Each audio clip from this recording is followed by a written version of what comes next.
welcome back to Dave and Mackie's Shiny Shout-Out! Show number 495, 590 and 400, 5 more shows to 500, which is half 1,000.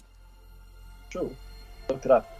Now, we're just discussing, obviously, the events that were commemorated this weekend, the 20th anniversary of the attack on New York City.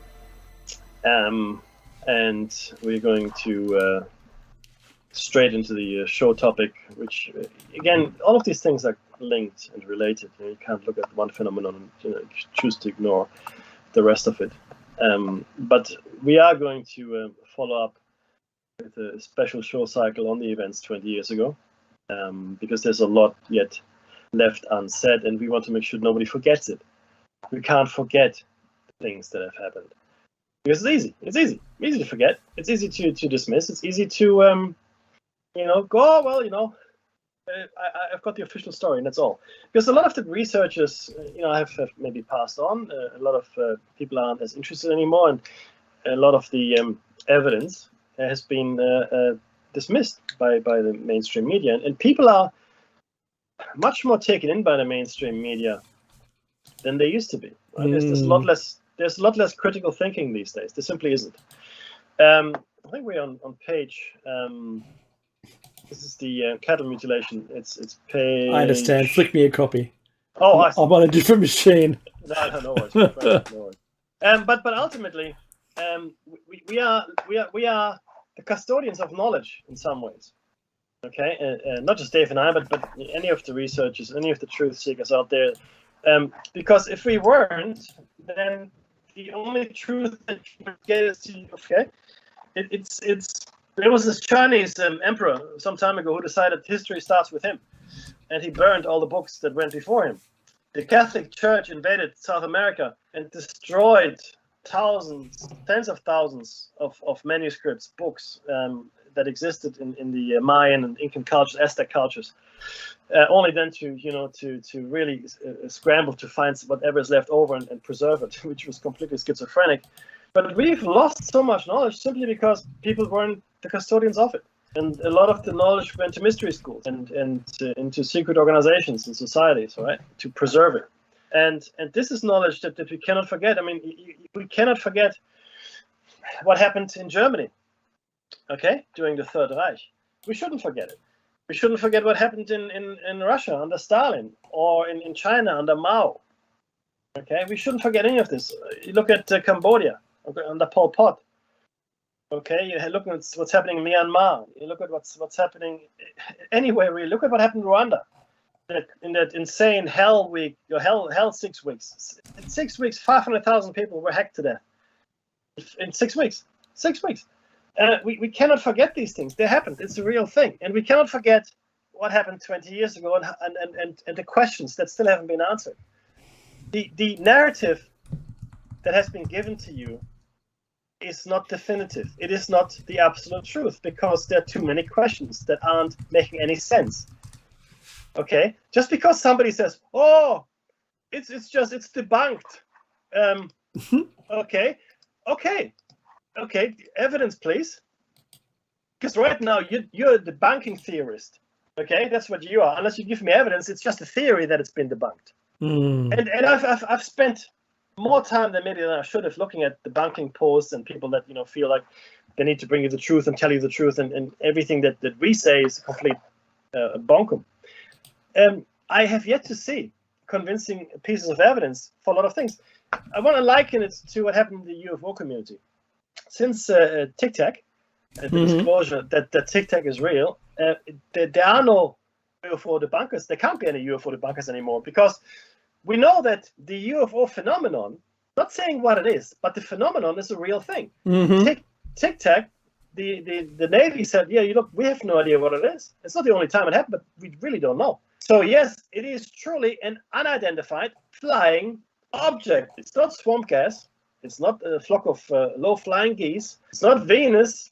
It's none of these things. We don't know. So the debunkers go, oh gee. Because they were very much, self-satisfied and, on the high horse going, oh, you're crazy UFO people. Look at you foolish people believing all this nonsense. Well, it's a real thing. We don't know what it is. You know, Did we do all of it? all of those people, Mickey, that said that it was something else, you know, swamp gas, migrating geese, Venus, or whatever, or you know, or claimed that the photograph was you know, just undiscernible, couldn't tell. Yeah.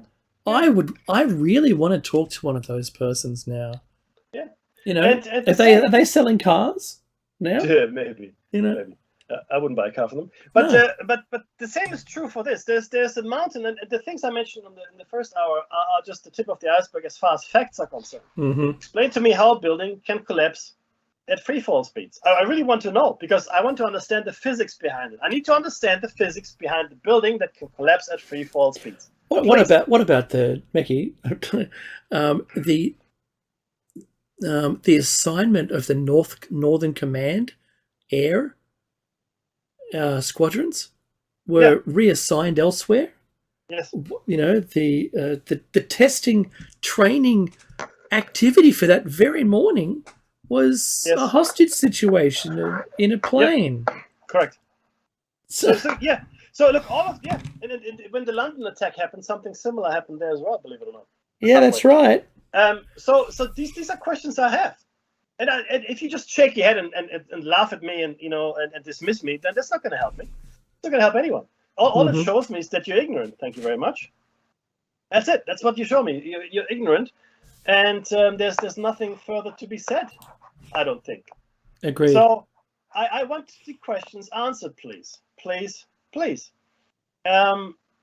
But we're not getting there, right? So we will have a special show cycle. So but let's go back to today's topic, which is UFO, the UFO question, the UAP, because we can no longer say UFO. That's right. No, unidentified aerial phenomena, which again, whatever. Because see, again, I said it before, but they just can't bring themselves to say, yeah, UFOs are real. It's a psychological block. That's what it is. They can't do it. Can't be done. So they have to say, oh, no, it's actually not UFOs, it's UAPs. Okay, thank you.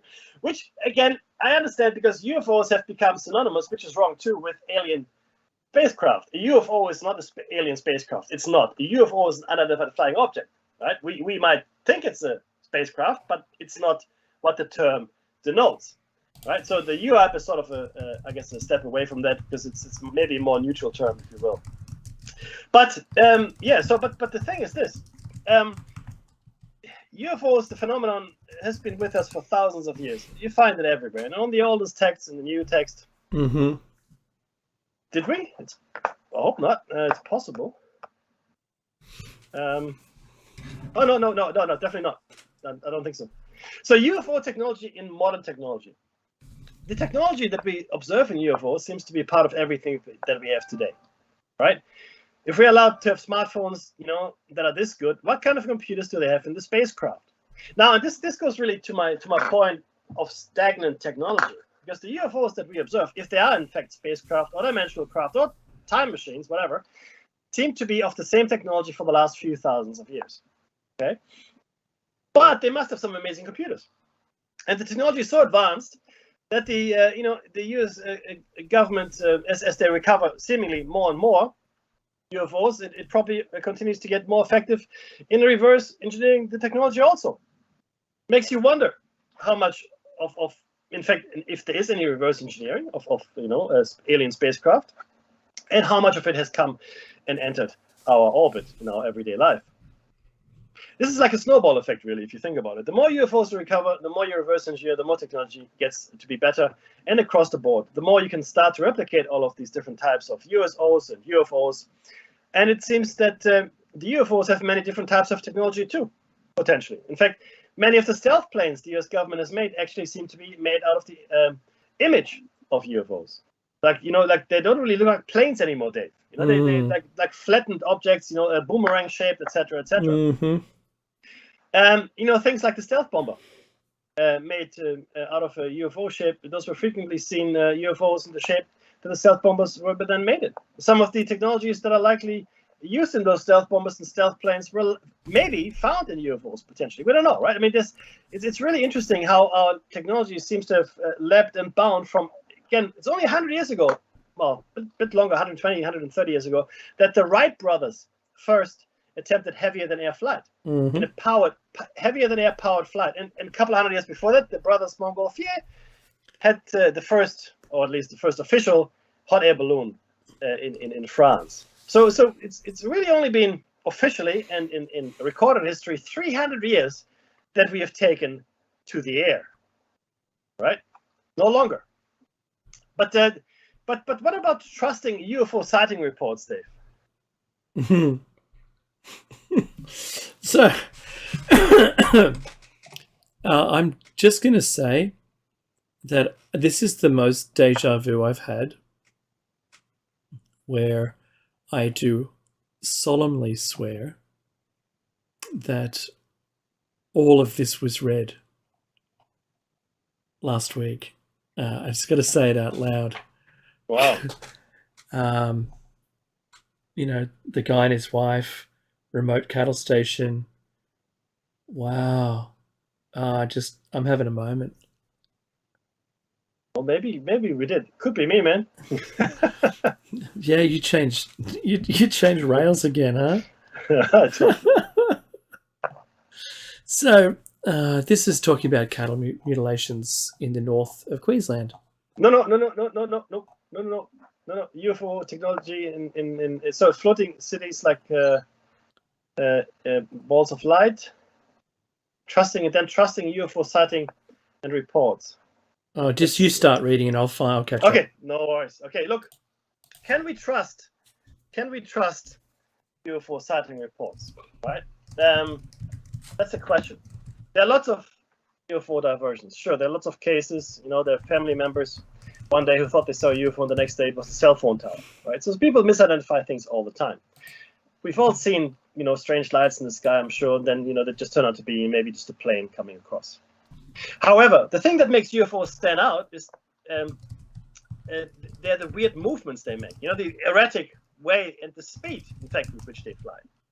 You might have lots of people who mistake a natural phenomenon, a weather balloon, for a UFO, but it's pretty hard to mistake something that makes right turns at 2,000 miles an hour, whether you're watching it on radar or you're seeing it in person. Right? So if you've got a floating object or Venus even in the sky, okay, fair enough. But if there's some object that makes right turns at 2,000, 3,000, whatever miles an hour, then maybe this is something. Right? Doesn't it make sense that somebody has seen a UFO somewhere? And now we know, because TikTok was released. Yes, somebody has seen a UFO. The military took radar readings and they took video of a UFO. All right, Tic Tac. It's a thing. Doesn't it make sense when all kinds of military, law enforcement, and aircraft personnel, all kinds of regular people have seen things they couldn't identify? These are professional people, and their job is to look at things in the sky, to fly things in the sky. Yeah, they're observers. Yeah. Mm-hmm. Doesn't it seem reasonable, at a bare minimum, that there are identified flying objects that are under secret government projects? We know the skunk works exist. We know there's Area 51. We know the Groom Lake facility is real. We know all of this. And we know there are secret planes in development, or secret tech in general. So we know that's a fact. Yet, how would they have found out how to make all of these advanced technologies? Is it really as easy as just saying it was a UFO crash, and then the next day, whoops, it was a weather balloon? Now, I'm not sure how I confused the two of those. I'm not going to explain how I confused a UFO crash with a weather balloon. Minor detail. Right? Oh, but you work for the Air Force. Yeah. We all make mistakes. Well, you will notice before the 1940s that U.S. newspapers often report UFOs flying, and even after that, many news stations have still taken the time to report UFO sightings. UFO sightings are now very much a part of mainstream culture, even if it is in the form of things like the Men in Black, for example. Right? Today, I think, Dave's probably with me, a lot of people have accurately reported UFO sightings. I think there's an accurate reporting culture now out there, because there have been actually bodies and organizations dedicated to collecting the data and finding, well, if it is really something. Right? Yeah, that's right. So I'm registered with MUFON. There you go. Yeah, and I've researched a single activity, a sighting myself that wasn't mine. Anywho, alien abduction and seduction. For me, Dave, sorry, this is the most controversial of all the topics, but go ahead. Because, I think there's a disparity here. One is seeing them in the air, could be anything. Having an encounter starts to lessen the possibility that it's anything. And look, we're going to cover it. So the UFO sightings that are combined with abductions are even more amazing. There are all kinds of reports of humans who have been abducted, and not always bad things happen to them. Of course, I like the one report where a guy had a UFO sighting and then these two beautiful women came down, and one Asian looking and one European American looking, and both of them seduced him. Yeah, when does that happen? Anyway, it doesn't matter. As a teenage boy, I questioned that. Then he could never find any evidence of them. They just all of a sudden mysteriously left somehow, and the one piece of evidence he did find is one of their hairs. He got the hairs genetically tested, and it turns out to have some very interesting anomalies on it. It had some very rare DNA in it. So some of the sightings are very nice. They are followed by an abduction and a seduction. Many others are not so nice. A UFO sighting starts. Often the UFO is seen maybe flying around. Then all of a sudden there is a white light or some kind of paralyzing light that just gets shined where the person can't move at all. It gets shined upon their person and then they can't move. They are often floated directly out of their bed, sometimes through hard structures like walls and closed windows. It is like a green or white beam that comes in, and they literally float straight through their roof into the UFO.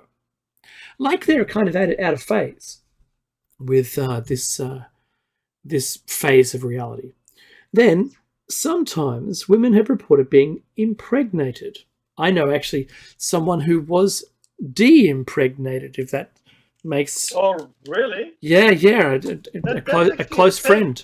That's the thing. I Yeah. mean, a lot of women, and then they're told, "Oh, it was just a phantom pregnancy." But they said, "No, I had the scans, etc." No. That's correct. Wrong. That person Right. did have the scans, and the radiologist said, "Your baby's just gone." Yeah. And they didn't have an abortion. They didn't have a what's the other one? Miscarriage. Miscarriage. Didn't have any of those, and it led to a bunch of trauma that my friend had. Then a bunch, like so many questions, because you question yourself, you question your reality, you don't know what's really going on, you think you're going mad when you're not, and it's kind of very traumatic.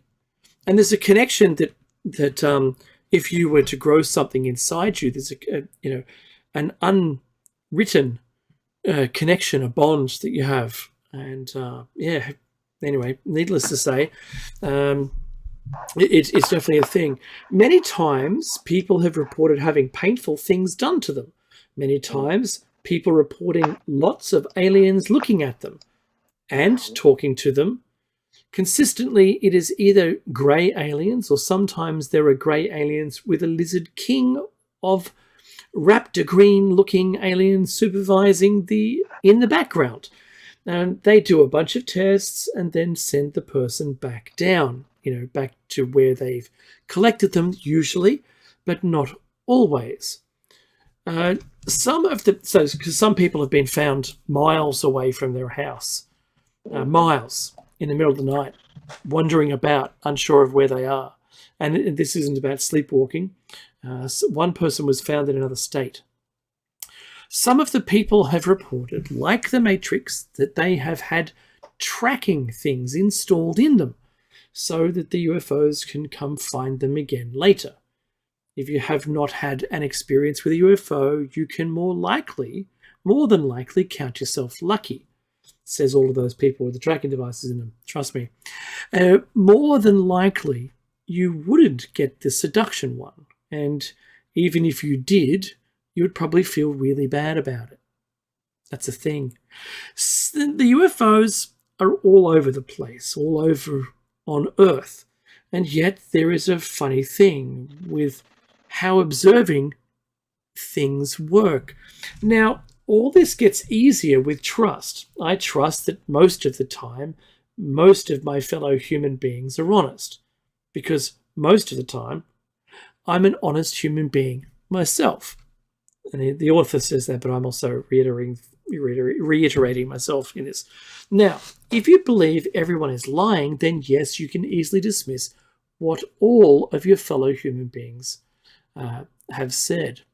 Now, Becky, that puts the observer factor here into account. Like the debunkers, and if they don't believe anyone, are they themselves not to be believed?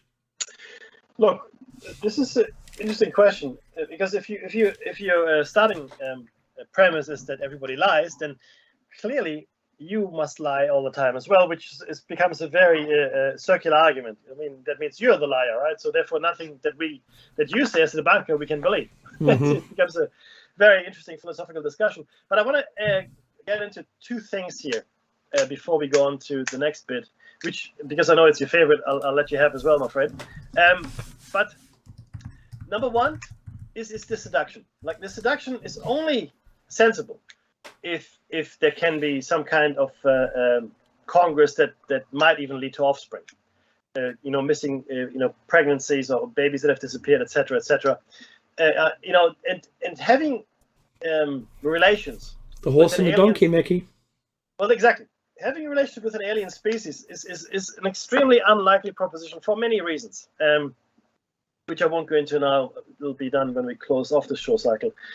But if an organism evolved elsewhere independently of the Earth, it will not be able to interbreed with us, full stop. Now, there's a seeding event question. There's a question, who's here. And I still maintain that there's a civilization or civilizations here with us that we just aren't aware of, or, well, great many of us. The second thing is this. The people that have missing time or go missing and then reappear. This is closely linked to other phenomena where people are disappearing. And then most commonly out of national parks. And most commonly in connection with UFO sightings and sightings of Bigfoot-like creatures, believe it or not. Mm-hmm. Paul Paulides, sorry, what's his name? Is Paulides? Yep.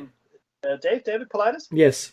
He has made a career of it. He's an ex park ranger, etc., etc. If you don't know him, look him up, Dave Paulides. We had him on the show, but it seems that we've lost the. And we've invited him back on the show.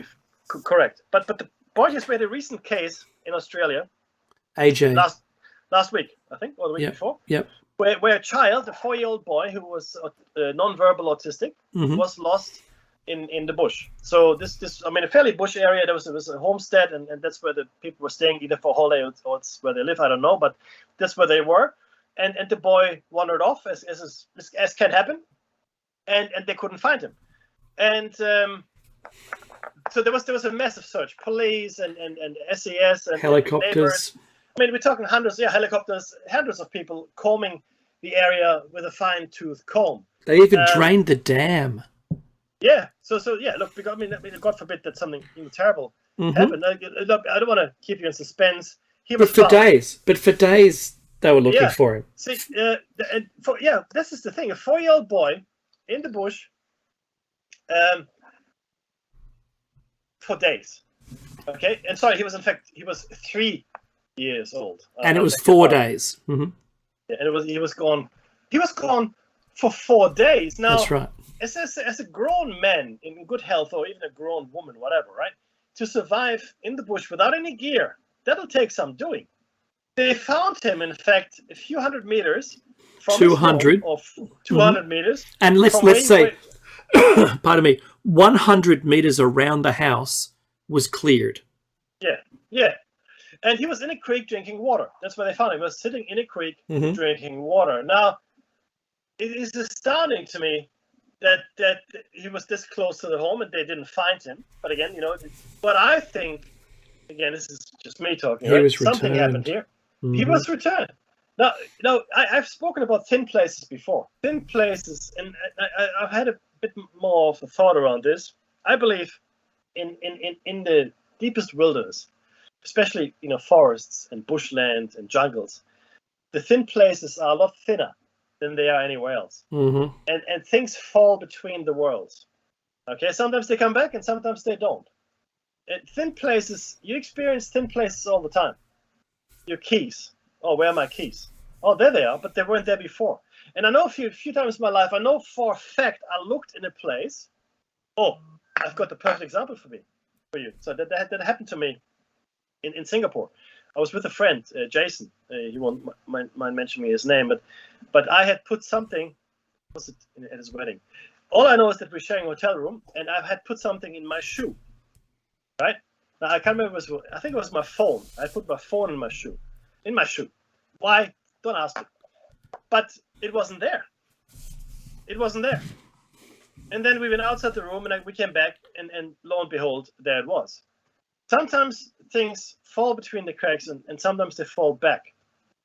It's a really unnerving experience, and you start questioning yourself and your sanity and your state of your memory, etc., etc. But sometimes you're 100% certain that this happened. And I think this boy may very well have been returned. In fact, my mother said the same thing. Of course, her context was probably more in terms of a person having abducted the boy and then just releasing him again. I think Dave and I probably take the more supernatural approach. You couldn't return the boy there without being seen by anybody. Exactly. Well, that's exactly right. That's another thing, right? So it is great that the child returned. It's awesome. It's Fantastic. the best outcome possible. There's no better outcome. That's it. Full stop. That's the best outcome. What happened in those 4 days, though, when you had hundreds of people, helicopters, searching this area, literally in a grid? You know how they search? They walk in a line and they just walk across just to find. They combed it, like every part of it. They even had thermal imaging. They didn't see him, and the helicopter pilot even was looking in that exact place. And the people who had walked over that area didn't see him either. Like he wasn't there when they went through. It's and all that was wrong with him. He had a few scratches. That's right. Rash, and some ants had bitten him, and otherwise he was okay. Which is a bit extraordinary for the length of time he was. It is astounding. Yeah, because it was near zero temperatures too. Yeah, it was. Again, in Australia, it's cold. It was quite cold. So this is what happened. So, and this is a prime example of what can happen when people disappear and then are returned. Maybe we can't ask him because he's autistic, and maybe that's why he disappeared. I don't know. So he can't tell us of his missing time. I mean, he's only 3 years old. Maybe he couldn't anyway. But other people have reported missing time. In parks, we find neatly folded clothes, and the people have disappeared completely. We don't know what happened to them. So they must have walked into the wilderness naked, clearly. Well, in the 411 book series, David Paulides mentions that there's a group of kids playing at the edge of a clearing, and they're playing hide and seek, and one person just hides behind the bushes. The other players see that person hide there, and then they're busy playing the game, but the person's then vanished entirely.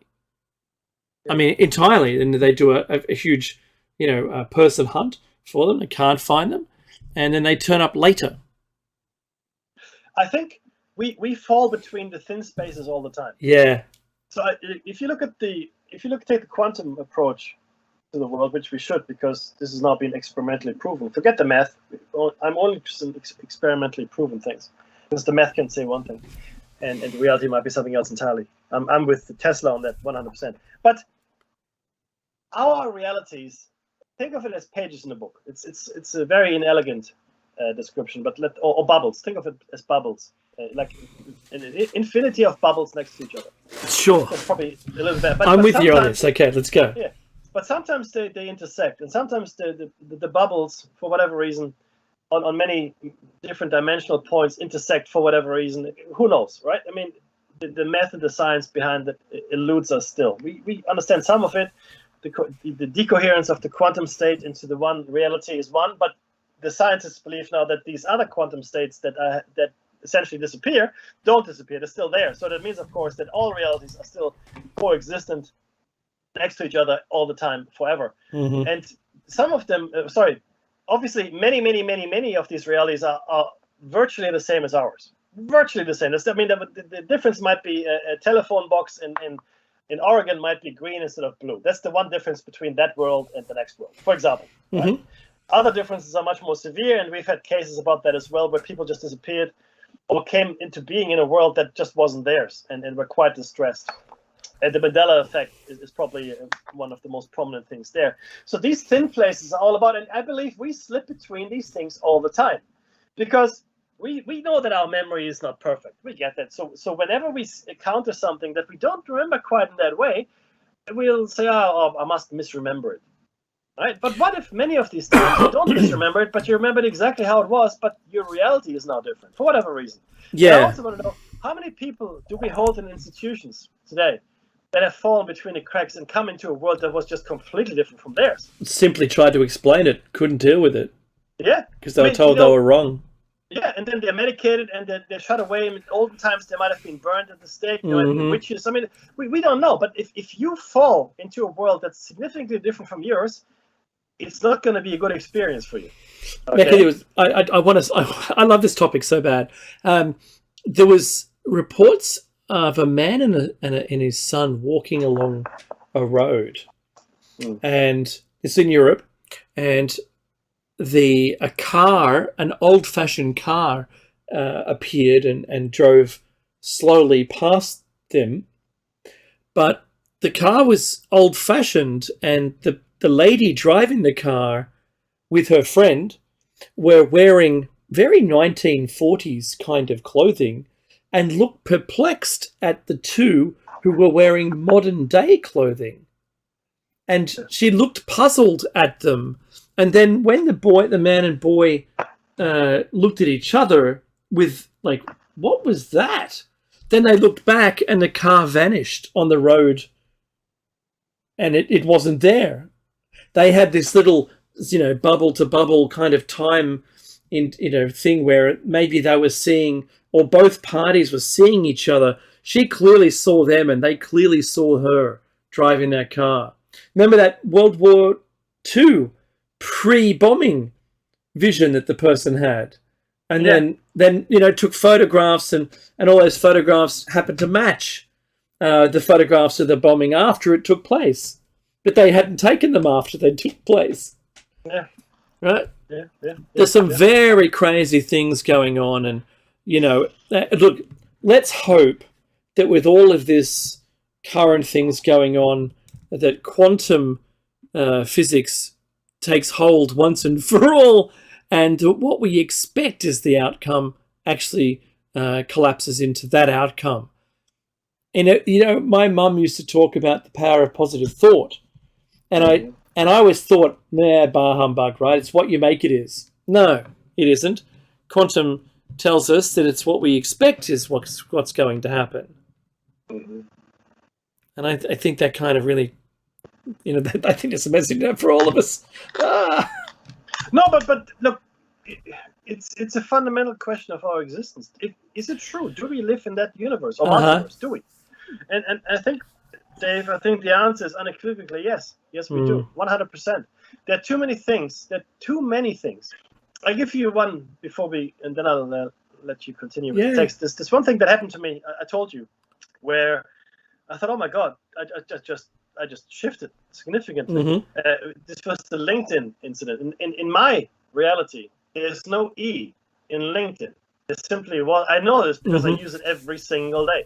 I live on LinkedIn. I send kudos out. I keep track of people. Happy birthdays. Congratulations on a new job. I'm in LinkedIn every day. I look at the logo every single day, and I always thought in my head, LinkedIn. It's funny there's no E. It's like a cool way of doing it, I guess. I thought the logo is like they want to be cool. I get it, So a LinkedIn, right?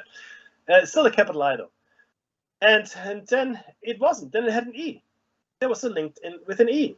And I searched the net for maybe there's a logo change. That was my first thought. Okay, they rebranded. Understood. Got it. No. There was no rebranding. There's nothing. And then this week I found something else, Dave. Uh-oh. I love the movie, those Magnificent Men in the Flying Machines. Oh, yes. Eternally. Yes. I love it, right?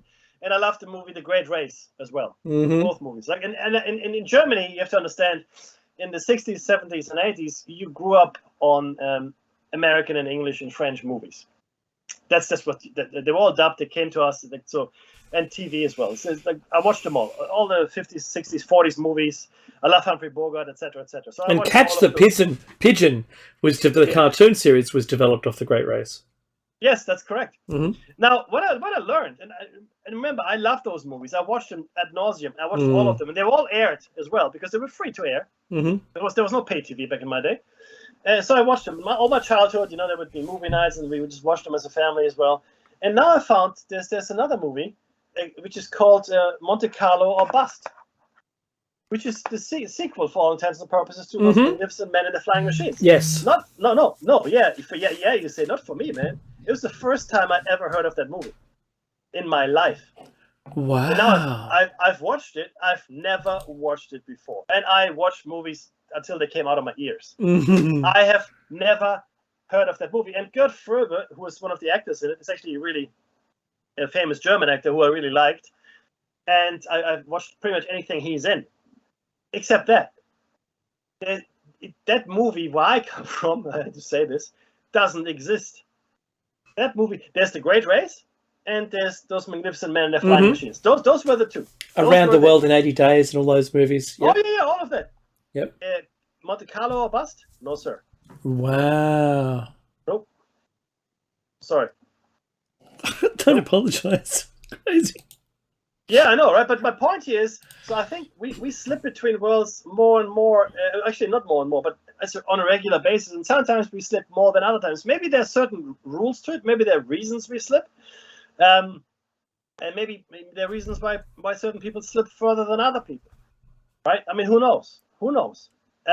But ultimately, I think that's the world, that's the reality we inhabit. And that's why we are so fixated on this one reality. Because I think people know that. And I think the parasites know this. And I think that's why we have phrases like e pluribus unum. Okay? And ordo ab chao. Now, these are both phrases that I found on American currency, believe it or not. And what they mean is, out of many, one, and out of chaos, order. And nothing in my mind describes quantum decoherence better. Oh, yes. Okay? Yeah. So this is real stuff. It's a thing. And oh, Mickey, just wait, hold it. So they're Latin phrases. Yes. When do you think that a visiting intelligence would pass that knowledge on, but try to explain it in a way that it would make sense only after you learnt it? You know what I'm saying? Yeah, I hear you.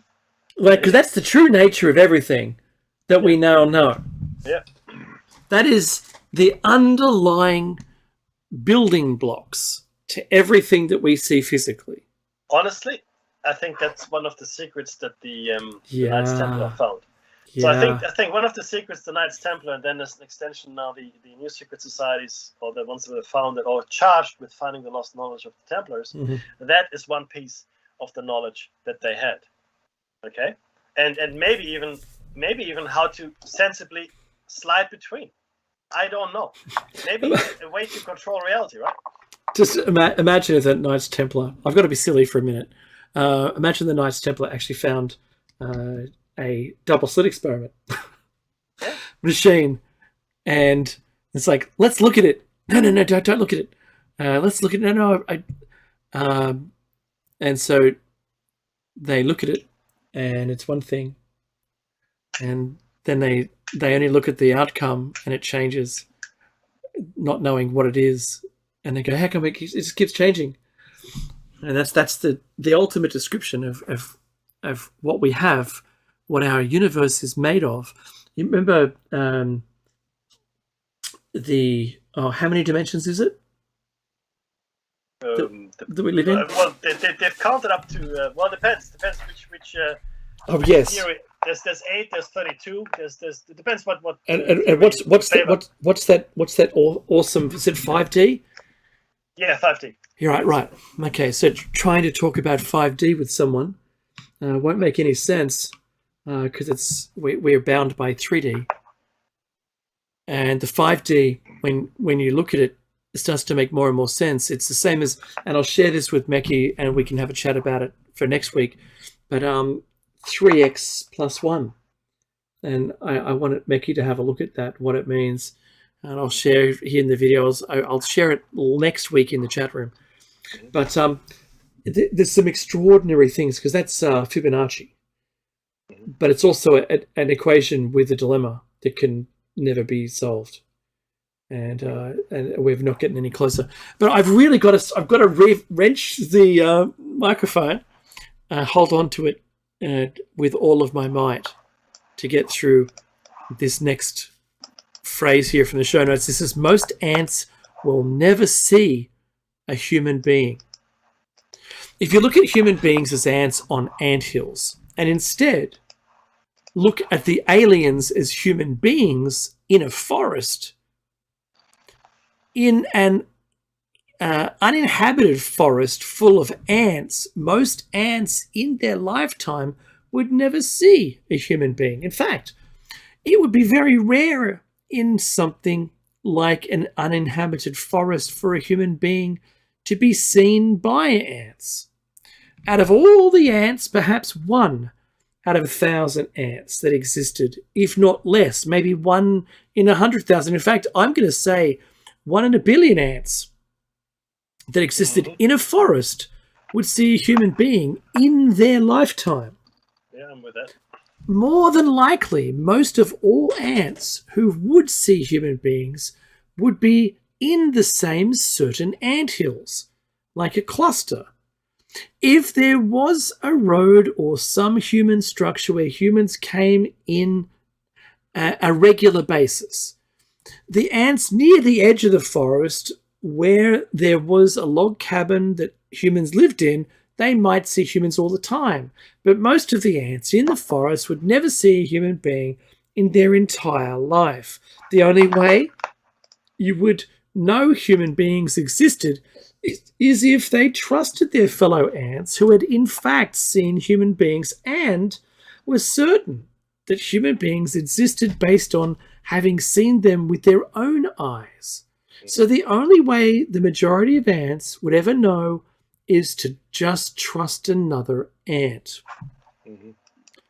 I had a very similar analogy, Meki, when I was trying to write my book, and it was about the underwater cliff where there's not the drop off. Right? So at the drop off, if only a couple of fish at any one time ever saw a diver, then they'd be saying, "I saw this thing," and they go, "Oh, what? It blew bubbles, right? What? Is it a dolphin? No, it had it was long and it had things that could grab stuff. What do you mean grab stuff? The conversation would be extremely awkward because you wouldn't be able to describe it using any of the terminology you knew. Yep. I think that's the complexity we have here. It's also related to all of the communications that people might have with the aliens, for instance, it would be impossible then to recommunicate that. Now that's the best example is like the flatlands. So flatlands is 2D versus 3D. Can't use any words to describe it. It's a very complex environment. It's not like yours at all, but I'll show you from above what your world looks like, then place you back in there. Good luck with that. Do you like my synopsis? I should write that. That should be for students. I think you should. I'm serious. Well, why not? Good luck with that. And they place you back, and then then you've got the rest of your life in a psychological institution, determining questioning the reality of life. Which pills would you like? Oh, which brings me to the Matrix. I like the red ones. They stop me from screaming. I know, right? But yeah, the Matrix Resurrections is going to be released. I think. I know. Which is I watched the trailer and it's I think it's dealing with some of this. It's the Matrix Groundhog Day. It is. Well, can it be anything else? But there's a very prominent theme of colors if you watch it. That's red and Yes, blue. I've already seen that. Yeah. Mm. And Neo is taking blue pills every day to control whatever it is he's controlling in his mind, I guess. Mm-hmm. So it's certainly worth watching. It fits thematically quite nicely with what we're discussing here. And I've always felt, I'll be honest with you, like there was a splinter in my mind. But when I heard that phrase for the first time, articulated by Morpheus in the very first Matrix, I felt so. I don't know, akin. I knew exactly what they were talking about. You know, your immediate connection. Yeah, 100%. I go, yeah, that's it. That's it. Damn, no one's ever explained what I feel before, just like that. Yeah, there are two movies like that for me. For me, it was The Matrix, but before that, it was They Live. Both of those movies fundamentally expressed exactly how I feel about the nature of reality. It's kind of a remake of They Live. It is in a way, right? No. There's a new one. What? Yes. Serious? Yeah. Oh, I don't know. Really? No. It's not. It hasn't got the 80s feel about it. It's kind of. Anyway, we should do a movie show. No, this is. It is. I'll send you the links so pre-week we can, throughout the week we can have a look, have a discussion about it. But do you know what question it leads me to, Mackie? Do you trust your fellow human beings? That's the question. As it goes in the UFOs, most people in the world have not seen a UFO before, right? Or maybe you have, you just don't know. And most have not seen a USO, which is an unidentified submerged object either. However, there are people who have seen UFOs and USOs a bunch of times. There are people who have flown in them. There are people who have been abducted by them. There are farmers who have had their cows mutilated. There are people who have had family members and friends hurt and killed, then missing by UFOs. There are plenty of stories of ladies looking for their children who have been abducted and taken by UFOs. Just because it hasn't happened to you, well, you should feel very grateful for that. Yeah. In fact, I would be perfectly happy to never see one in my whole life. Right? I have seen UFOs in my time. I've seen 2 that I'm convinced of, one alone and one when I was with someone. The point is, though, do you trust your fellow human beings that they're doing their best, just like you are, to tell you honestly what they've seen most of the time? And I just want to interject here very quickly that I found when people open up about this date, and you and I are different here, yes, they always say, oh, don't mention my name. Because they know, that's right. Some might know I've got a radio show, some might not, but or if you tell the story, you can tell the story, but don't mention my name. Don't mention my name. And I go, okay. So they feel they're telling me the truth, I'm sure, but they just don't want to be identified with it. Which is, again, you have to respect that, and I get it. Now, then, a few of your fellow humans are sick and will make up stories to get attention. Of course. A few of your fellow human beings might lie to get attention. But wouldn't you think they would lie about something besides an alien abduction? Well, yeah. Some of them might lie. I'm sure there are some false accounts of UFO and USO reports. But I can't picture that being the kind of thing I would want to make up. I would rather make up some more down-to-earth gossip, to be honest. Some stuff that would be believable, right? I mean, if I wanted to lie to someone and get some attention, I would make up stuff that would keep me attention and wouldn't just, get me dismissed as a mental case.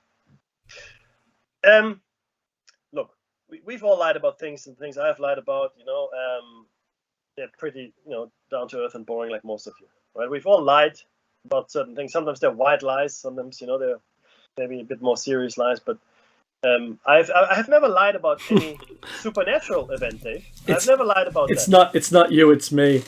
Yeah, I know. And most people lie to fit in and not to stand out. And I can relate to that. Mm-hmm. I've lied about my name, not to stand out. If I said, no, this is not my name. That's my name. Because my name is a Middle Eastern name. And then, if I wanted to fit in. So I said, no, this is my name. But look, of course, a few of our fellow human beings are liars and have lied. Government reps lie all the time. Politicians lie. In fact, how can you tell that a politician is lying? His lips are moving. Mm-hmm. Or her lips, for that matter. Mm-hmm. Okay, and sometimes for good reasons and sometimes for really bad reasons. We know that the entire Afghanistan campaign was built on one gigantic lie, and then the Iraq campaign. That's was built right. on an even bigger lie of WMDs. Mhm. Lies, lies, lies. Can we forgive anyone that has tried to cover up the UFO and USO sightings? Can we? The answer is I cannot, no. There's nothing worse than covering up the truth. If you're able to take a leap of faith, what you can see can be so much greater than what you can see without it.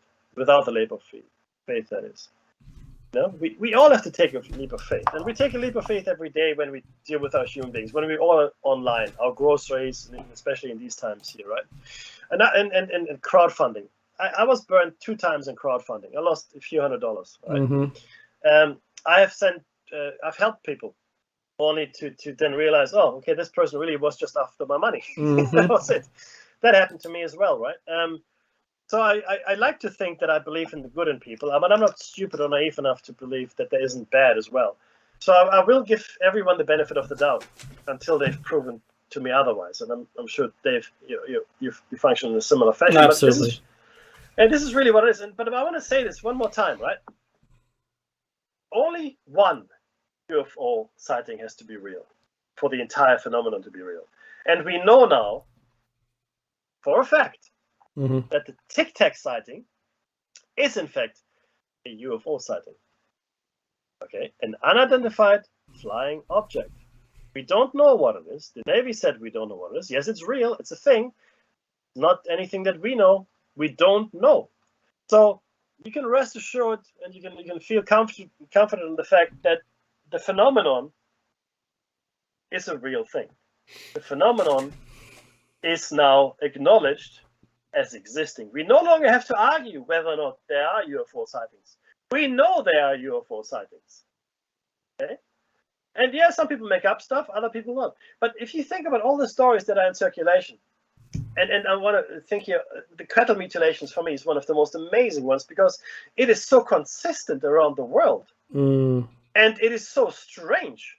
Like anything connected with it, that predators and carrion eaters, etc., wouldn't touch the carcass of a thus mutilated piece of livestock. They just wouldn't. Not going to touch it. And we can't find anything wrong with this. Like it's not irradiated. It's just they just don't touch it. They don't go near it. What is that? Again, I believe they know. Yeah, they know. They know. Of course they know. They've got much better senses than we do. The thin places. Maybe, and this is, I want to put it out there because it's a bit of crazy and we're almost at the end of the show.